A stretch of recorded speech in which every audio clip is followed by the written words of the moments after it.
Assalomu alaykum aziz yurtdoshlar, aziz muxlislar, salomatmisizlar, yaxshi yuribsizlarmi?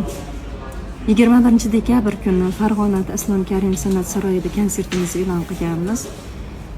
Ba'zi kommentlar tushdi. 6 ta qo'shiq bilan konsert bo'ladimi degan. Albatta sizlar yuraklaringdan joy olgan qo'shiqlarimizni ijro qilamiz. Keyin orasida albatta yangi qo'shiqlarimizni mana ijoddamiz. Sizlar uchun yangilarini Xudo xohlasa taqdim qilamiz. Konsertda kutaman, Xudo xohlasa kelinglar. Bu konsert men uchun birinchi konsertim, ham birinchi mehmonlarim bo'lasizlar, Xudo xohlasa. Kelinglar, ko'rishni juda o'sha kunda intizorlik bilan kutyapman. Kutaman, sog' bo'linglar, umrlaring uzoq bo'lsin, boringlarga shukr. Sizlar uchun ijoddamiz, sog' bo'linglar, omon bo'linglar.